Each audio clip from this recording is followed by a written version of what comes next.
আজ আমরা তোমাদের ইংরেজি গ্রামারে নাম্বারের ক্লাস করব। নাম্বার নাম্বার কথা তোমরা শুনেছো? নাম্বার মানে আমরা জানি সংখ্যা, বাংলা যেটাকে বলে বচন। তো নাম্বারকে দুটো ভাগে ভাগ করা হয়, একটা হচ্ছে সিঙ্গুলার নাম্বার, আরেকটি হচ্ছে প্লুরাল নাম্বার। সিঙ্গুলার নাম্বারকে বাংলায় বলে এক বচন এবং প্লুরাল নাম্বারকে বাংলায় বলে বহু বচন। এক বচন মানে কি? এক বচন মানে হচ্ছে যে নাউন দ্বারা আমরা কোনো একটি বস্তু কিংবা একজন ব্যক্তিকে বোঝাই। অর্থাৎ একটি বস্তু বা একটি ব্যক্তিকে, যে জিনিস দিয়ে আমরা একমাত্র একটি জিনিসকে বোঝাবো সেটা হচ্ছে সিঙ্গুলার নাম্বার। আর প্লুরাল নাম্বার হচ্ছে যে নাউন দ্বারা আমরা একাধিক বস্তু কিংবা একাধিক ব্যক্তিকে বোঝাই। তাহলে এক কথা কি বলবো? যে নাউন দ্বারা আমরা একটি বস্তু বা ব্যক্তিকে বোঝাই সেটা হচ্ছে সিঙ্গুলার নাম্বার, এবং যে নাউন দ্বারা আমরা বহু ব্যক্তি একাধিক বস্তুকে বোঝাই সেটা হচ্ছে প্লুরাল নাম্বার।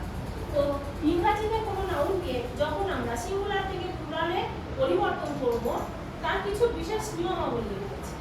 আমি তোমাদের একটা রুলস দেখাচ্ছি।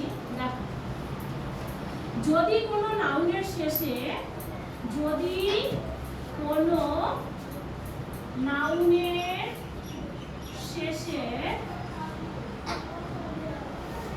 দেখো double S, C H, S H, X ইত্যাদি থাকে,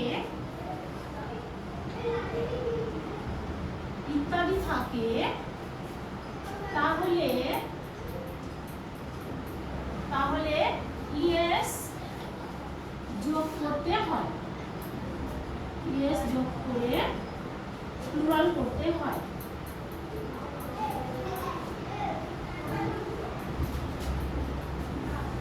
দেখো আমি কি বলেছি, যদি কোনো নাউনের শেষে ডাবল এস, এসএইচ,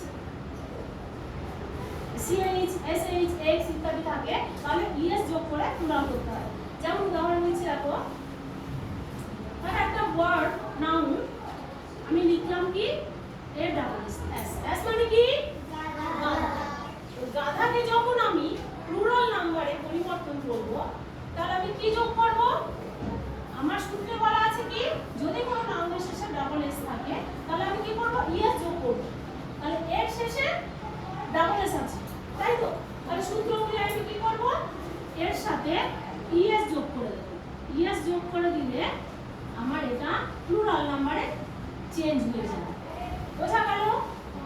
তাহলে শেষে যদি নাউনের শেষে ডাবল এস থাকে আমি ইএস যোগ করব। বোঝা গেল? আরেকটা উদাহরণ দিচ্ছি, দেখো এরপরে আছে আমার সিএইচ।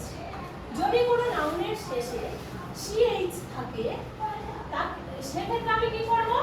সেক্ষেত্রে আমি ইএস যোগ করে প্লুরাল নাম্বার করব। কিন্তু সিএইচ এর উচ্চারণটা চয়ের মতো হতে হবে।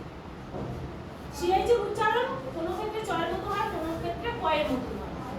কেবলমাত্র সিএইচ এর উচ্চারণ যদি চয়ের মতো হয়, বাংলা বর্ণমালা চয়ের মতো যদি হয়, তাহলেই ইএস যোগ করে আমি প্লুরাল নাম্বার করতে পারবো। একটা উদাহরণ দেখো, যেমন বেঞ্চ। দেখো BENCH, বেঞ্চ। এখানে সিএইচ এর উচ্চারণটা চয়ের মতো হচ্ছে তো, তাহলে সূত্র অনুযায়ী আমার শেষে সিএইচ যদি থাকে তার উচ্চারণ যদি চয়ের মতন থাকে তাহলে আমি কেবলমাত্র ইএস যোগ করে প্লুরাল নাম্বার করব। তাহলে এক্ষেত্রে এটাকে আমি প্লুরাল নাম্বারে করলে কি লিখবো? BENCHES, benches. বোঝা গেল? এবারে বলো যে ম্যাম সিএইচ এর উচ্চারণ চয়ের মতো যদি থাকে আমি ইএস যোগ করব, যদি কয়ের মতো উচ্চারণ থাকে সেক্ষেত্রে আমরা কি করব সেটা একটু বলে দিই। দেখো আমি এখানে একটা ওয়ার্ড লিখছি, স্টোম্যাক। Stomach, STOMACH। এক্ষেত্রেও শেষে সিএইচ আছে, কিন্তু এর উচ্চারণটা কি চয়ের মতন হয়েছে? হয়নি তো, এর উচ্চারণটা কয়ের মতো হয়েছে। সিএইচ এর উচ্চারণটা শেষে কয়ের মতো হয়েছে। যেমন স্টোম্যাক, স্টোম্যাকের ক্ষেত্রে যদি আমি প্লুরাল নাম্বার করতে চাই আমি কিন্তু শুধুমাত্র এস যোগ করে দেব। STOMACH হুম? তাহলে খেয়াল রাখবে সিএইচ এর উচ্চারণ যদি শেষে চয়ের মতো হয়